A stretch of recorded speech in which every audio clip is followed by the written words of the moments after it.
Assalamualaikum warahmatullahi wabarakatuh. Perkenalkan, saya Sania Indrana Putri dari kelas Pendidikan Teknik Elektro 01 dengan NIM 1924040001.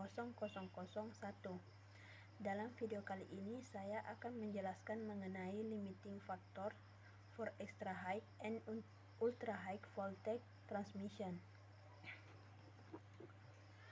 Materi-materi yang akan saya bahas yaitu: pertama, pengertian tegangan listrik; kedua, kualifikasi tegangan listrik; ketiga, corona; keempat, faktor yang mempengaruhi corona; kelima, radio noise; dan enam, audible noise.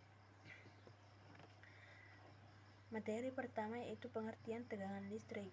Tegangan listrik adalah jumlah energi yang dibutuhkan untuk memindahkan unit muatan listrik dari suatu tempat ke tempat lainnya.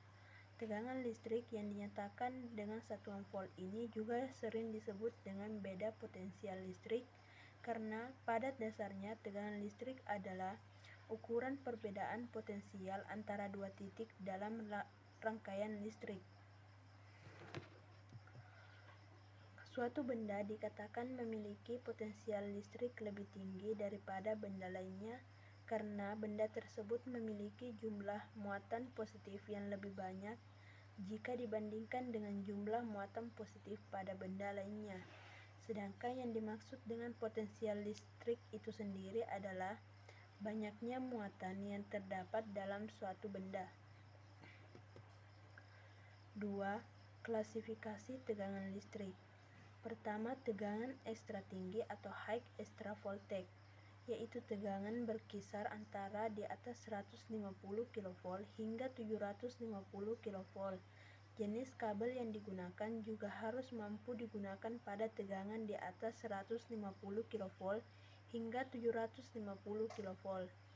Yang kedua, tegangan ultra tinggi atau high ultra voltage. Tegangan ultra tinggi berkisar di antara 750 kV. Jenis kabel yang digunakan juga harus mampu digunakan pada tegangan di atas 750 kV. Materi ketiga, corona, yaitu partial discharge yang terjadi pada permukaan konduktor kabel transmisi saat terjadi tekanan listrik pada sebuah intensitas medan listrik atau permukaan gradien potensial atau konduktor yang melebihi batas kekuatan breakdown di sekeliling media udara. Pada medan tidak serempak dapat terlihat macam-macam perwujudan secara visual pada area yang terjadi ionisasi dan proses eksitasi. Materi yang keempat yaitu faktor yang mempengaruhi corona.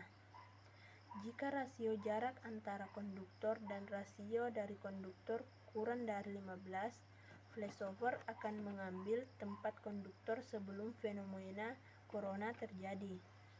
Sejak dari saluran atas tanah radio ini lebih besar dari 15, flashover bisa dipertimbangkan sebagai suatu yang mustahil di bawah keadaan normal.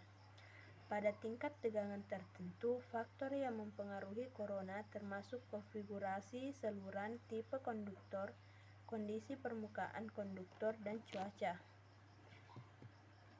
Materi yang kelima yaitu radio noise.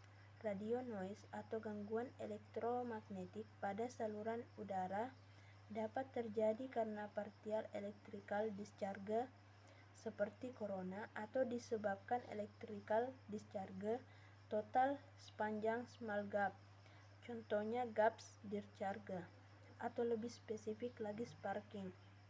Tipe gap dan sumber-sumber noise bisa terjadi pada gap kecil di antara gap netral atau ground dan hardware, pada insulator, pada peralatan listrik yang cacat. Materi yang keenam yaitu audible noise.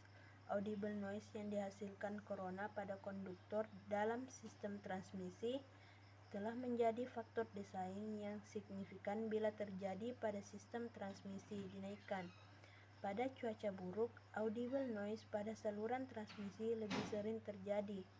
Pada cuaca normal, konduktor biasanya beroperasi di bawah level inception corona dan sangat sedikit keberadaan sumber corona. Oleh karena itu, emisi dari sebuah rancangan yang baik, konduktor UHP, yang dibundel pada cuaca baik sangat sedikit. Baik, itulah tadi penjelasan saya. Kurang dan lebihnya mohon dimaafkan. Terima kasih. Wassalamualaikum warahmatullahi wabarakatuh.